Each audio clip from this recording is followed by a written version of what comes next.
ఒక శ్రమే నీ జీవితంలోనికి వస్తే దేవుడు చూడకుండా, దేవునికి తెలియకుండానే వచ్చేస్తుందా? 3 రకాలుగా శ్రమలు వస్తాయి. 1, నీ బుద్ధితో నువ్వు తెచ్చుకుంటావు తప్పుడు పనులు చేసి. 2, నిన్ను నిరూపించడానికి, నిన్ను గొప్ప చేసి బంగారంగా మార్చడానికి దేవుడు శ్రమలు అనుమతిస్తాడు. ఓకే.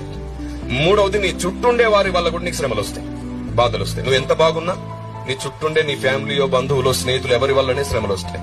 ఈ 3 రకాల శ్రమలను కూడా ఎదిరించే శక్తి పరిశుద్ధాత్మ దేవుడు నీకు ఇస్తాడు.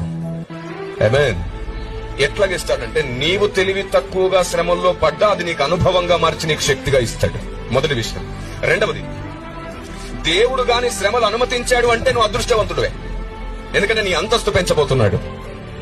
3వది, నీ చుట్టుండే వారి వల్ల నీకు శ్రమ వచ్చినప్పుడు కూడా, వారి వల్ల కలిగిన శ్రమలలో కూడా నీవు అనేకులకు అనుభవం, అనేకులకు వెలుగుగా మారిపోతావు. Praise the lord. అక్కడ నీ ప్రేమ పరీక్షించబడుతుంది, అక్కడ నీ ఓర్పు పరీక్షించబడుతుంది, అక్కడ నీ సహనం పరీక్షించబడుతుంది. మనం ఏం చేస్తాం తెలుసా? శ్రమ రాగానే తొలగించు ప్రభువా అని ప్రార్థిస్తాం. తప్పు ప్రార్థన. కీడు నుండి తప్పించు ప్రభువా అని అడగండి. కీడు అంటే శ్రమ కాదు, మరణాపాయ